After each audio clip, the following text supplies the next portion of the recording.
Men misunderstand Machiavelli when they read him as a crude teacher of manipulation. He was not instructing men how to indulge desire more cleverly. He was warning them that unchecked desire is the fastest way to surrender power without realizing it has left your hands. Nowhere is this more evident than in the aging man who believes that youth can be borrowed through proximity, that vitality can be reclaimed by touching it, that time can be negotiated if the woman beside him is young enough. When a man past 40 turns his attention toward a much younger woman, he rarely frames the decision honestly. He calls it chemistry. He calls it preference. He calls it natural attraction. Machiavelli would call it a strategic error rooted in vanity, because the moment a man begins acting to feel young rather than to remain sovereign, he has already inverted the hierarchy between impulse and command.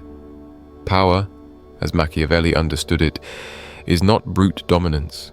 It is continuity of will across time. It is the capacity to move toward long objectives without being seduced by short rewards. Youth offers stimulation. It does not offer alignment. And alignment, not stimulation, is what preserves a man's trajectory when the years have already begun to compress his remaining margin for error.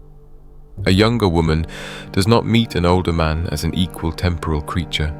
She lives in expansion. He lives in consolidation. Her attention drifts forward into possibility. His must narrow into legacy.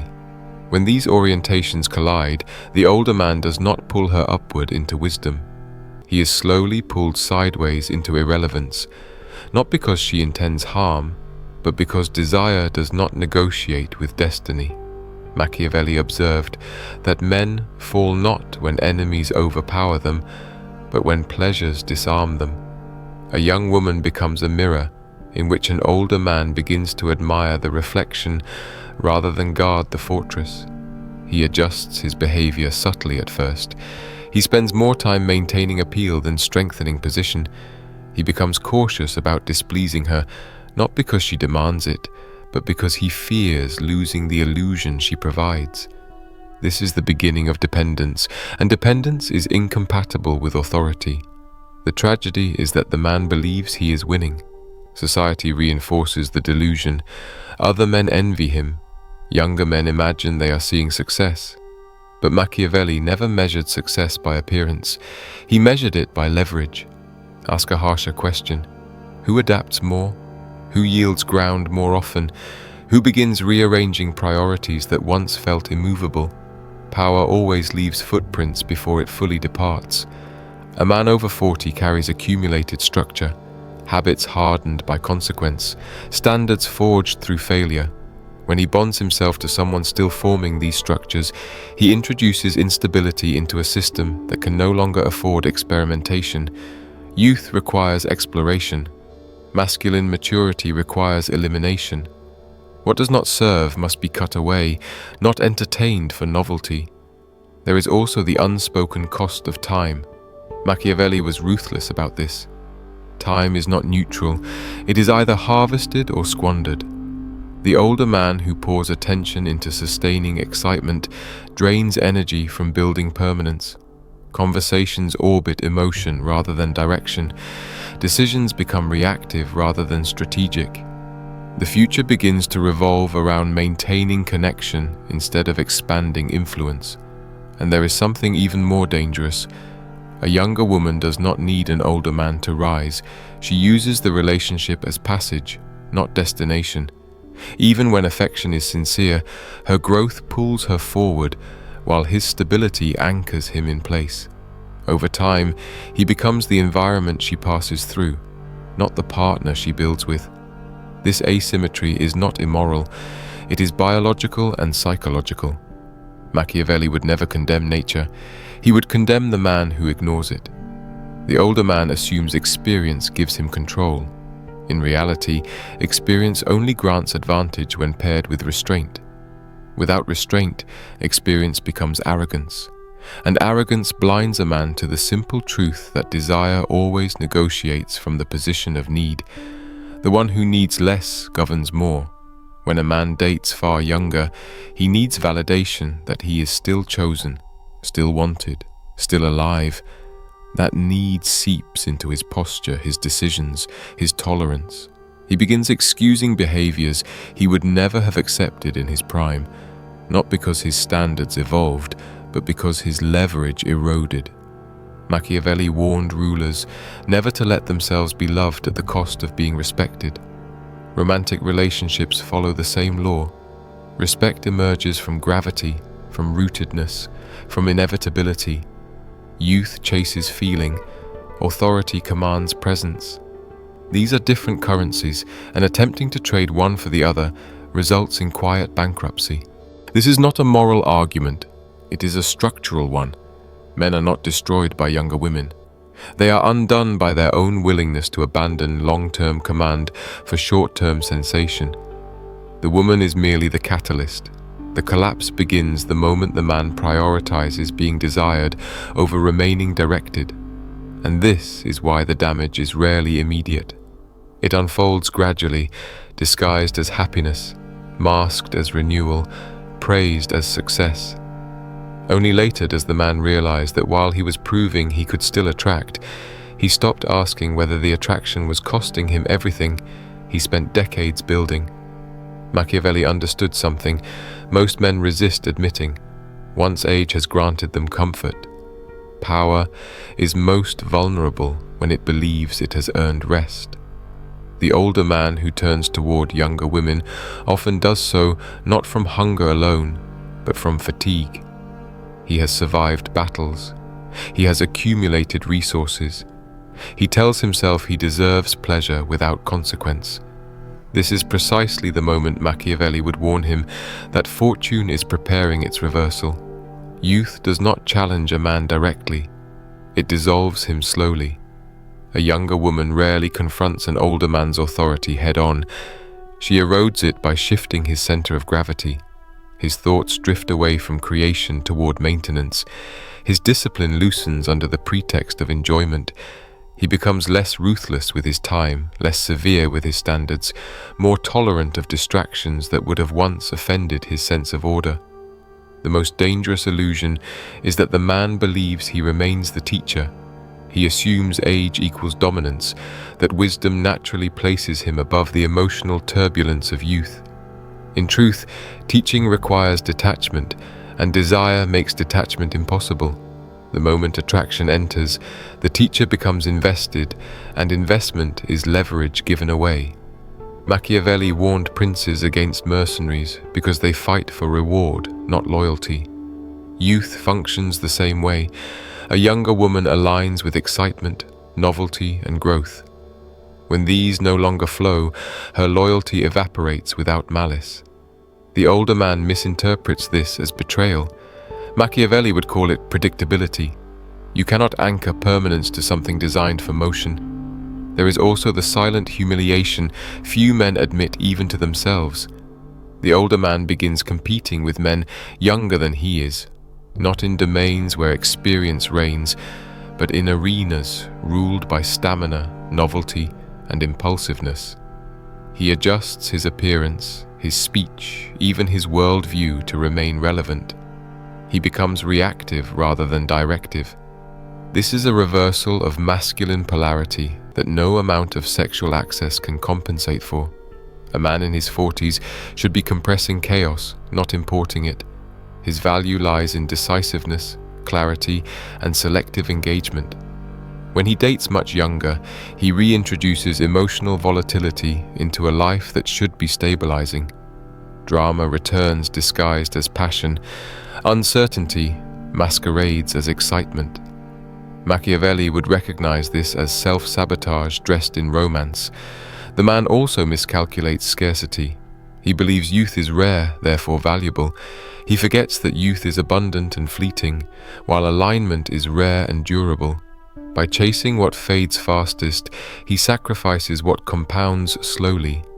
His life becomes a sequence of intense moments rather than a coherent arc. Even success cannot protect him here. Wealth attracts youth, but wealth without boundaries invites extraction. Attention becomes transactional. Validation becomes conditional. The man senses it but suppresses the awareness because confronting it would require relinquishing the fantasy that he is still operating from choice rather than concession.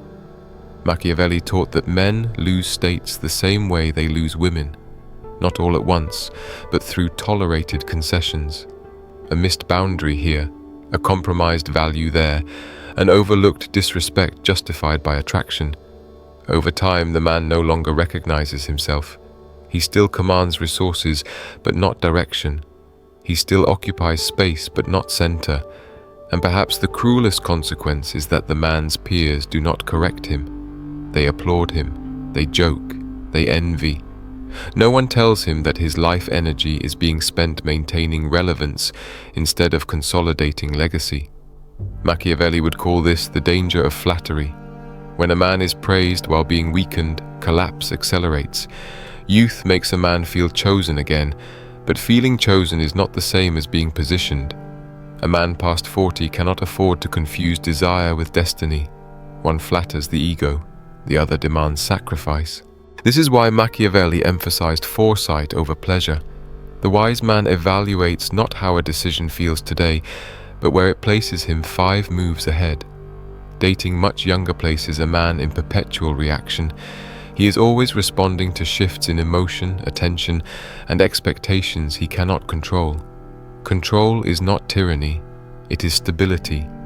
And stability is the foundation of masculine authority. The man who ignores this learns too late that attraction cannot be stored, borrowed, or secured by effort. It fades as naturally as it arrives. What remains is the structure of the life he either protected or abandoned while chasing it. Machiavelli would insist that the most revealing question is not whether a man can attract youth, but why he needs to. The answer is rarely sexual alone, it is existential. A younger woman represents untouched time. When a man past 40 binds himself to her, he is attempting to negotiate with mortality rather than confront it. He is not choosing her as she is, he is choosing what she symbolizes. This is where destruction becomes internal rather than visible. The man begins to postpone difficult truths about himself. Aging demands recalibration. Strength must turn into precision. Ambition must refine into mastery. The man who distracts himself with youth delays this evolution. He remains psychologically suspended between who he was and who he must become. Machiavelli warned that men who fail to adapt to new conditions fall not because the world changed, but because they refuse to change with it. The irony is that dating younger appears adaptive, modern, even rebellious. In reality, it is avoidance. The man avoids confronting limits by surrounding himself with possibility that is not his own. There is also the erosion of masculine gravitas. Authority does not come from control over others, but from coherence within oneself. A younger partner introduces misalignment between the man's inner tempo and his outer life. His rhythms slow, hers accelerate. Conversations become negotiations rather than constructions. He explains himself more. He compromises clarity to preserve connection. Over time, his presence lightens, not because he weakens physically, but because he fragments psychologically. Machiavelli observed that men lose respect first in their own eyes. Once that happens, the world simply reflects it back. The older man senses when he is no longer being taken seriously as a force, but as a resource. The shift is subtle. It appears in jokes that cut slightly deeper, in requests framed as expectations, in admiration that lacks deference. None of this is malicious. It is structural. A woman still forming her identity cannot orient herself around a man who is still negotiating his, and a man who centers himself around her growth forfeits the stillness that once made him formidable. He becomes adaptable when he should be immovable. Time also sharpens asymmetry. As years pass, the man becomes increasingly aware that his margin for reinvention narrows. She, meanwhile, stands at the edge of multiple futures. This imbalance breeds anxiety even when unspoken. He invests more. She explores more. Investment without reciprocity breeds resentment. Resentment erodes dignity. Machiavelli would recognize this chain immediately, and then comes the quiet bargaining. The man tells himself that providing more will stabilize the bond.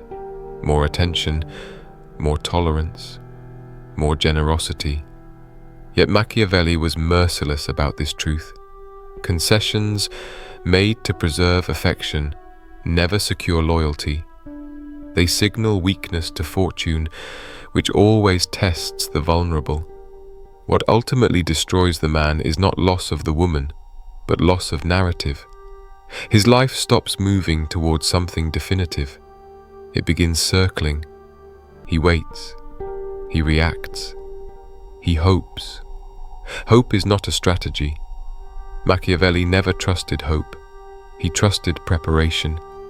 The man who dates far younger often becomes trapped in the present tense. The future becomes vague because it cannot be planned around someone whose priorities will inevitably shift. Legacy requires shared horizon. Without it, effort disperses. Energy leaks into maintenance rather than construction. There is also a deeper philosophical cost. Masculinity matures towards solitude of command, not isolation, but self-contained direction. A younger woman pulls a man back into external validation. He measures himself by how he is perceived, rather than by how effectively he governs his own life. This inversion is subtle but corrosive. Machiavelli would not mock the man, he would pity him, because the man had reached the age where power could finally become clean, efficient, and unshaken by impulse.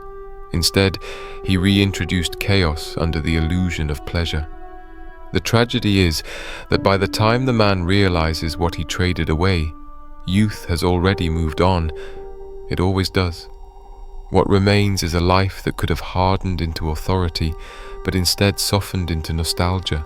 Machiavelli believed that the final test of a man is not whether he can conquer others, but whether he can govern himself when temptation arrives disguised as reward. The older man who dates much younger does not fail because he is immoral or foolish. He fails because he mistakes stimulation for renewal and confuses desire with destiny. By 40, a man's life is no longer a draft. It is a structure. Every addition must reinforce the foundation, or it weakens the whole. Youth does not reinforce. It excites. Excitement feels like vitality, but vitality without direction is noise. Machiavelli warned that noise distracts men from the slow, unglamorous labor of dominance over time. The most brutal realization comes when the man understands that the relationship did not cost him money or status first. It cost him seriousness. His thoughts became lighter. His days became reactive. His silence, once deliberate, filled with explanation. Authority erodes when a man begins justifying himself to maintain affection. There is also the illusion of control through provision. The man believes that because he gives, he governs. Machiavelli would call this naive. True control is not derived from what you offer, but from what you can withdraw without collapsing your position. The older man often cannot withdraw without losing the relationship, and that dependency reveals where power truly lies. When the relationship ends, as it often does, the man is left confronting something more painful than loss. He must face the realization that time moved while he stood still. His peers advanced. His legacy stalled. He invested his sharpest remaining years into sustaining a feeling rather than constructing permanence. This is why Machiavelli urged men to align their private desires with their public destiny. When these diverge, internal conflict follows. The man becomes divided. Part of him seeks pleasure, another seeks meaning. The division weakens him more than any external enemy could. A younger woman does not destroy the man intentionally.